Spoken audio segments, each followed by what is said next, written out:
मैं सबूत रखूंगा आज इस विधानसभा के अंदर। ये लोग मोदी जी को पैसा देते हैं और बदले में मोदी जी इनके खिलाफ इनकम टैक्स नहीं होने देते, नोटबंदी के पहले इन लोगों को बता देते हैं और इनका काम करवाते हैं। ये आज मैं सबूत लेके आया हूं जी।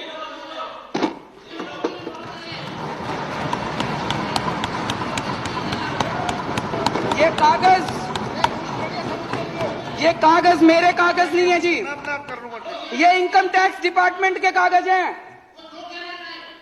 इनकम टैक्स डिपार्टमेंट ने 15 अक्टूबर 2013 को आदित्य बिड़ला ग्रुप के ऊपर रेड हुई।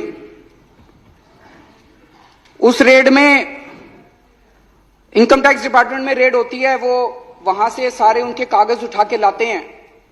वापस आने के बाद इनकम टैक्स डिपार्टमेंट अपनी एक रिपोर्ट बनाता है उन कागजों के आधार पे, जिसको अप्रेजल रिपोर्ट कहते हैं। ये अप्रेजल रिपोर्ट है इनकम टैक्स डिपार्टमेंट की उस रेड की। उस रेड में उनके अकाउंटेंट से पूछा इनकम टैक्स वालों ने, अकाउंटेंट का नाम कोई सक्सेना था। सक्सेना ने कहा जी मैं हवाला का पैसा लेके आता हूं, मेरे बॉस हैं उनका नाम शुभेंदु अमिताभ है, वो जिस जिसको कहते हैं फिर मैं उनको पैसा जाके बांट देता हूं। शुभेंदु अमिताभ बिड़ला ग्रुप के ग्रुप एग्जीक्यूटिव प्रेसिडेंट थे। शुभेंदु अमिताभ के लैपटॉप, फोन, ब्लैकबेरी सब चेक किए गए तो उनके लैपटॉप से एक एंट्री मिली।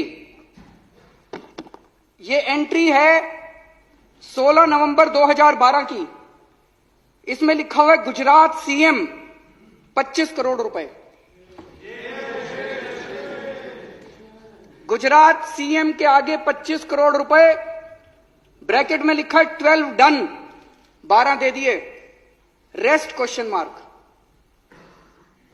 तो ये उसके बाद इनकम टैक्स डिपार्टमेंट ने अपनी एनालिसिस की है। ये उसकी एनालिसिस की कॉपी है।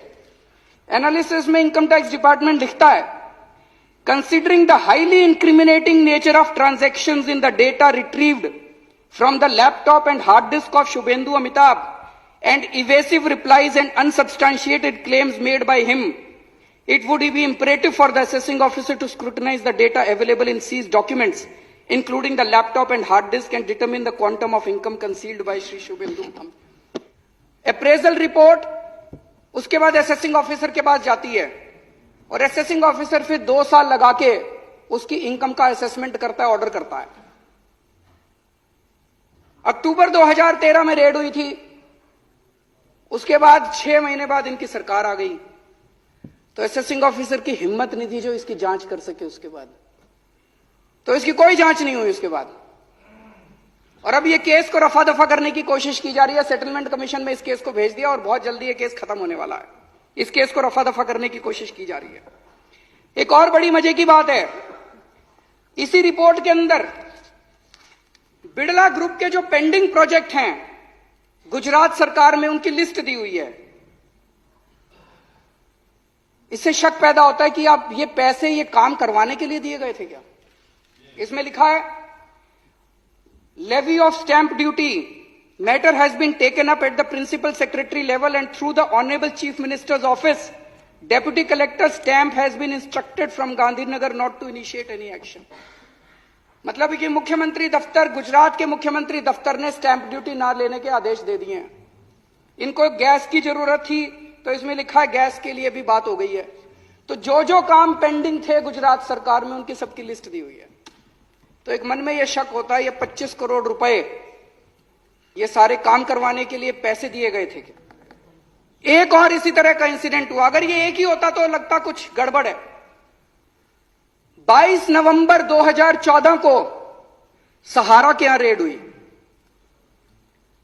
एक कमरे से 130 करोड़ से ज्यादा का कैश मिला। वहीं पे कुछ कागज मिले, उन कागजों में भी नरेंद्र मोदी जी का नाम है कि लगभग 400-500 करोड़ रुपए देने की बात है उन कागजों के अंदर। और कई नेताओं के नाम है, कई मुख्यमंत्रियों के नाम है देश के, उनमें नरेंद्र मोदी जी का नाम भी है। लेकिन इसकी अब जांच कौन करेगा। भारत के इतिहास में शायद आजादी के बाद पहली बार ऐसा हुआ है कि किसी प्रधानमंत्री का काला धन का जो खाता, बही खाता, हर बड़ा जो भी बड़ा उद्योगपति, खरबपति होता है, उसका एक नंबर का खाता होता है और एक काले धन का खाता होता है। इतने करोड़ों का पैसा ऐसे ही थोड़ी दे देते हैं। काले धन के खातों के अंदर किसी प्रधानमंत्री का बाय नेम नाम आता हो, मुझे लगता है आजादी के बाद